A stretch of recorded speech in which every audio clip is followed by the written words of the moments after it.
Welcome back, everyone, and good morning. And yeah, you know what that usually symbolizes or means that I've either completely lost it or I've taped a show earlier than usual. And the latter, possibly both the case tonight. It's Friday, it is July the 19th. Glad to have you with us.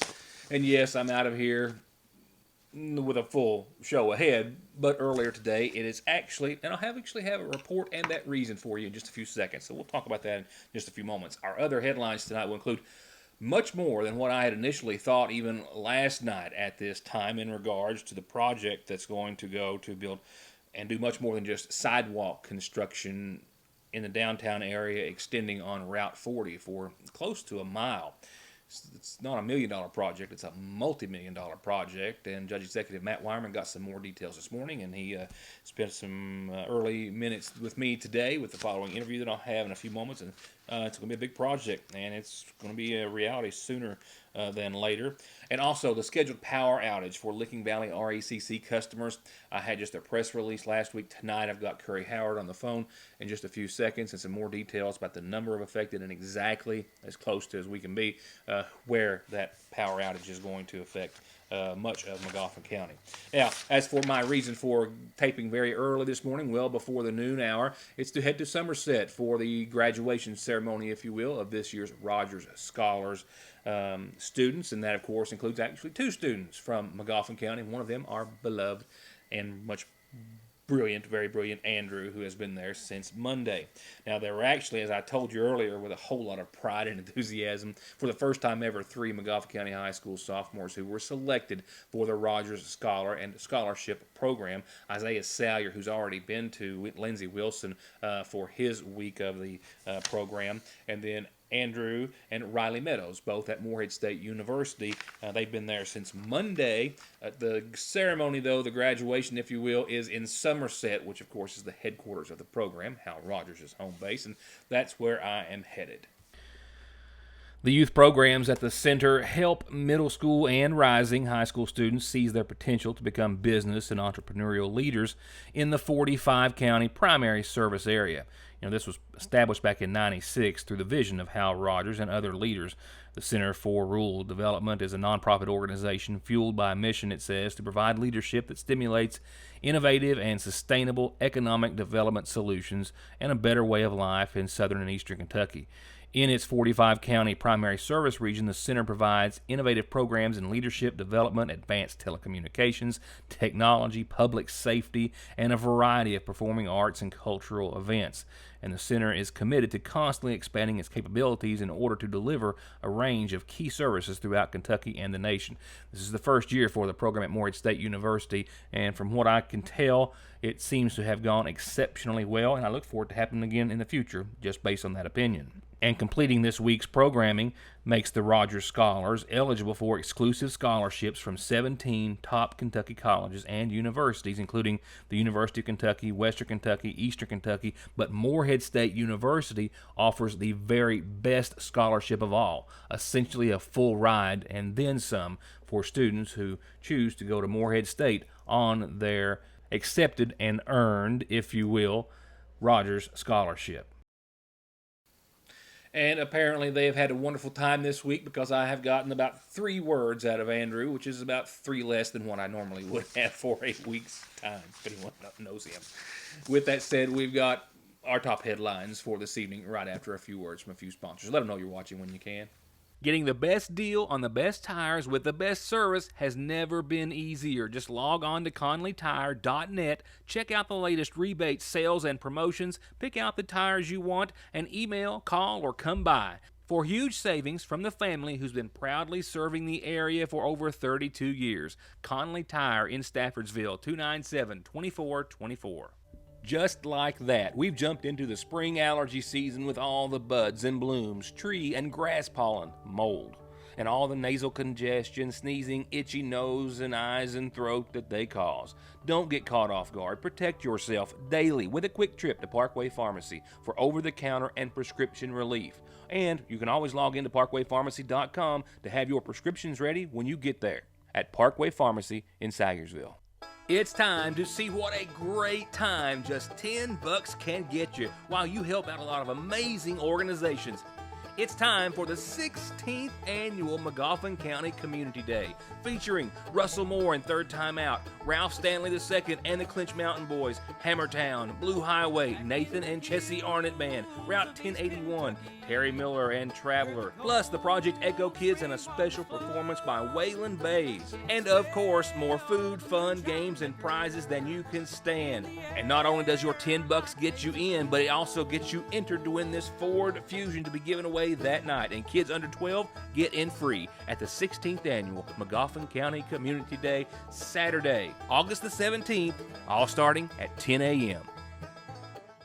Big Sandy Healthcare and Hope Family Medical Center are proud to announce the newest addition to their staff and team of over 200 dedicated employees and medical professionals. Podiatrist Dr. Cheryl Stalder Cheney has joined Big Sandy Healthcare at the Hope Family Podiatry Center in Salyersville on Mariah Boulevard, just a couple of doors up from the least famous recipe. For anything minor or serious foot or ankle related, Dr. Stalder Cheney is now accepting new patients at Hope Family Podiatry Center in Salyersville.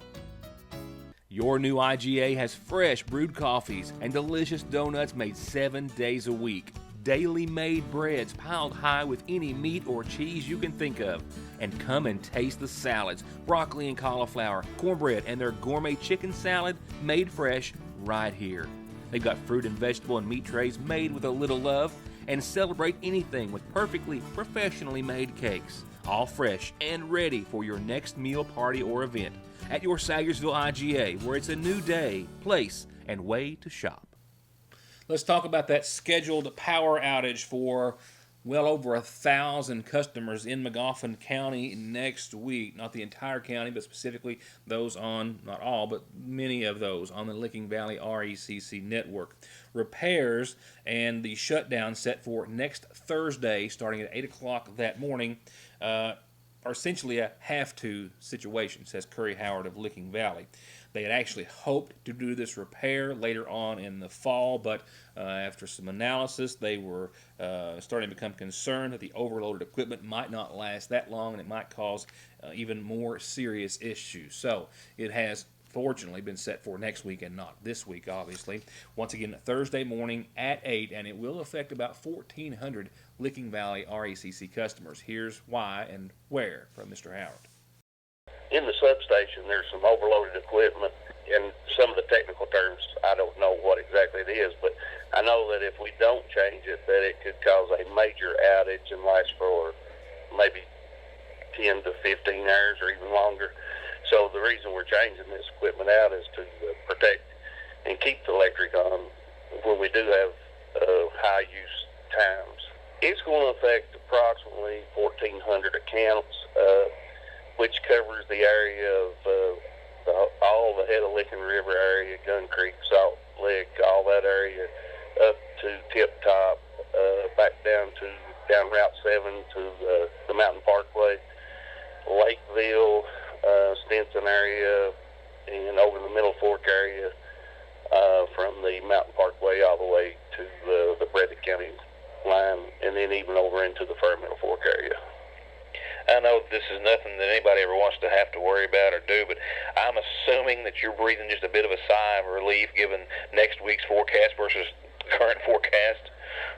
Oh yes, we would. If it was forecasted to be like it is today and tomorrow, we would never even attempt to do it during that. But the weather temperatures next week are looking a whole lot more favorable for us, and we're going to try to do it. We're going to start the outage, of course, at 8 a.m. and I think they're estimating 6 hours, so should be over with by maybe 2 o'clock in the afternoon. And I know that's getting into the heat of the day, but that's better than doing it at 5 in the afternoon or, in days like it's going to be with heat indexes of 105. So, I think it'll be a lot better.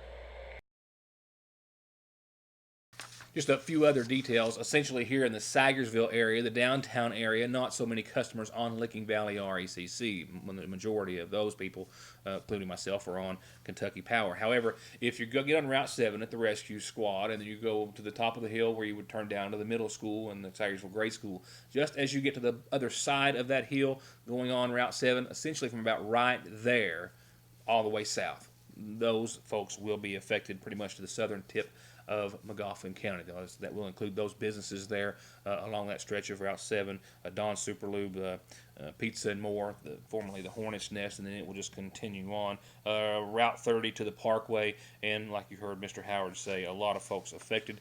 Some of you, and he couldn't say who and for sure if any, but some, they will try to backfeed some electricity from some other substations to get some folks some electricity. He couldn't say how many or who, or if for certain at all, but some of you might actually see your electricity come back on or stay on because of that process. But for the most part, everyone in that area will be affected, and they do apologize for the inconvenience. With that said, it wasn't $1 million project. Turns out it's a more than $10 million project for downtown Salyersville and parts of Magoffin County. I'll have that in a few moments. Right now, I've got an anniversary and a couple of birthday wishes to make as we go on to the calendar.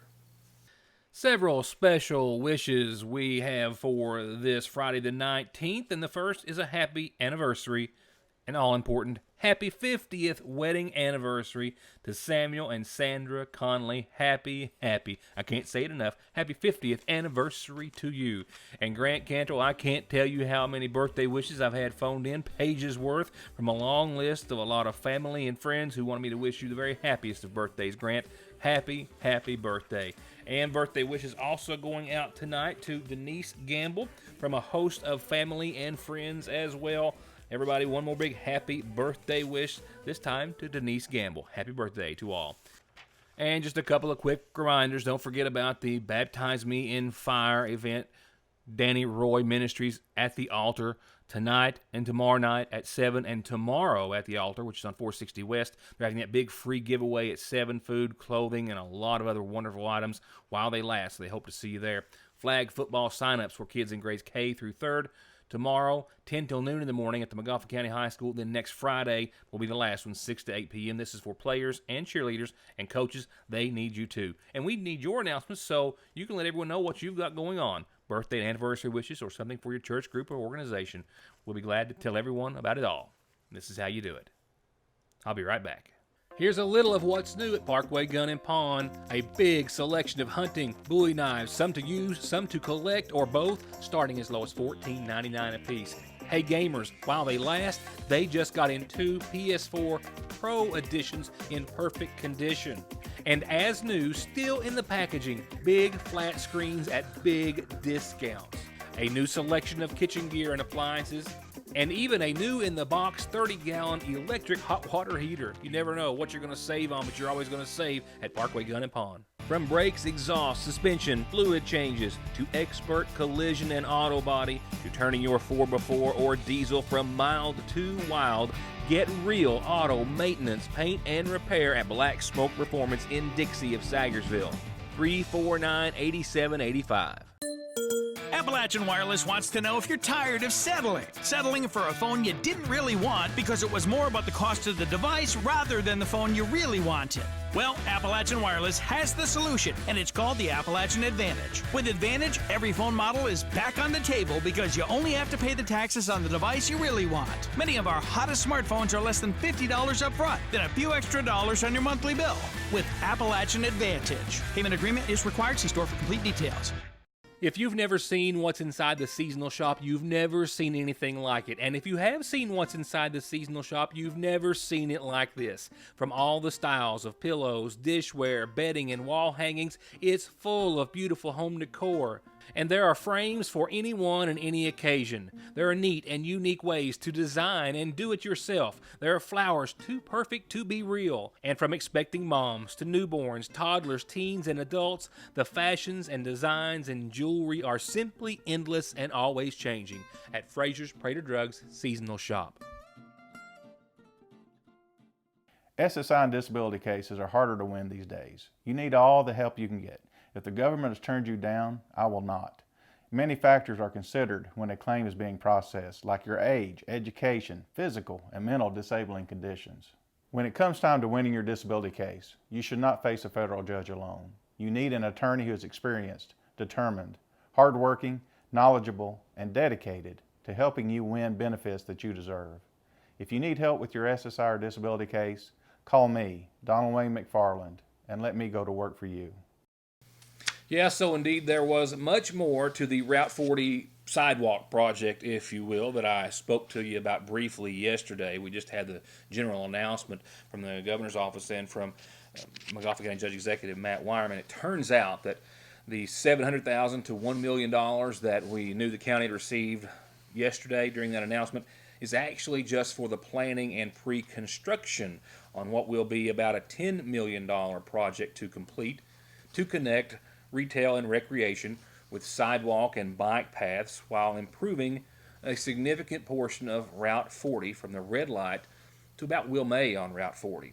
Due to federal money that Judge Executive Wireman says coming available that can only be spent on these types of projects, and due to Montgomery County having a project like this on their wish list, so to speak, it just all kind of happened at the same time, and it worked out well, he says, to the tune of, like I said, a several $million project to begin in a pretty reasonable amount of time by comparison to other projects of this size. Each county has a wish list, a road wish list that goes through the Big Sandy ad or whatever the local ad district is for the county. And a lot of those items on there are hand-me-downs from previous administrations. And one of the things that I added to the list was something that the Magistrate in District 2, Buckland Master, has requested about every time we run into a legislator or something in meetings, and that was extending the sidewalks or improving them or doing whatever on Route 40 going toward Mash Fork. Over at the ad, I added this to that wish list. Right now, the priority that's been going to the legislature for our county has pretty much been the Mountain Parkway expansion. We've gotten that now to where that's pretty much, that's a state project now, and it's not on our wish list anymore. So we can now start trying to push for different types of projects. We have the cut that's going to be going through Ivy Point. That was one of the wish list items, and that's still ongoing, as we know. They've been doing the studies and rerouting of utilities, that type of stuff is going on now. But this project, being sidewalk related, was eligible for some TAP money, and that's federal funding that's specifically for enhancing sidewalks and bike paths and those kind of things. And the state officials started calling me saying, look, we may have an opportunity for some money to do that project that you put on that wish list. Was I interested? I said, absolutely. 45 minutes later, they was in my office and we signed the papers. And as I reported on last night's program, the judge said they found out just yesterday that they had been awarded this project, and the initial phase of that $700,000 to $1 million going towards just the pre-planning and pre-construction, with the multi-million-dollar project to be completed in just a few years, maybe upwards of 4, and going about 3/4 of a mile from the downtown area. This project, as it is now, is supposed to go 7/10 of a mile. That's both sides of the road for a certain distance, and then I believe on the right side of the road up to where Conley Street is across from the mouth of Wilmay. If everything comes through on a design within budget. The budget that they're projecting for this is $10 million. These federal projects have a lifespan of 10 years, but they tell me that to complete this project will take somewhere between 4 to 5 years from the design phase, which is what this initial money's for.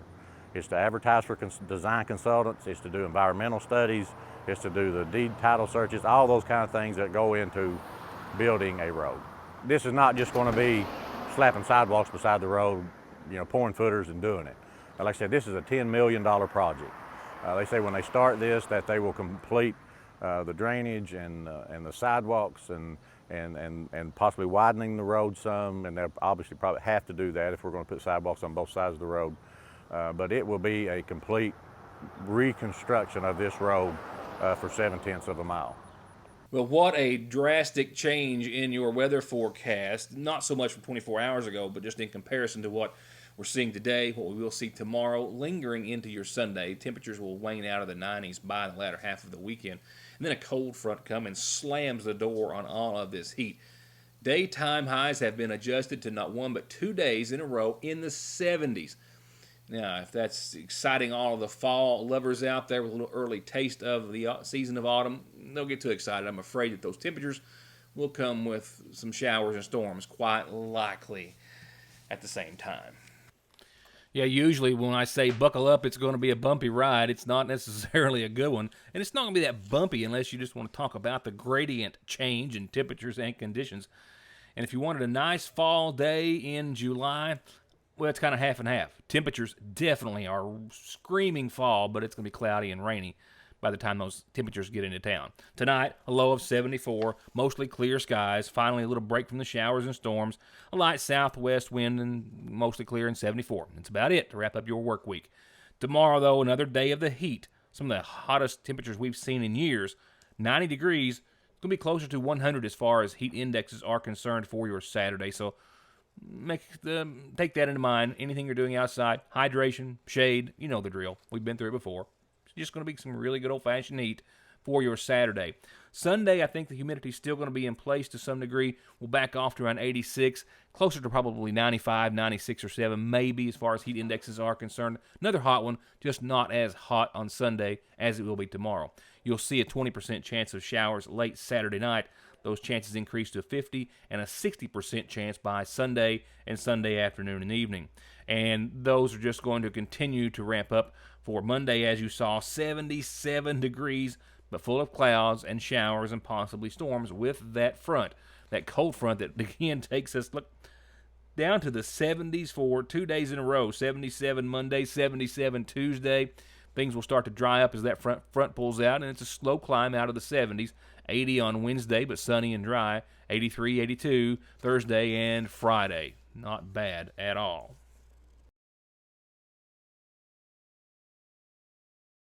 And again, I'm off to Somerset to collect Andrew. We look forward to that, and I look forward to seeing you next time after a wonderful weekend.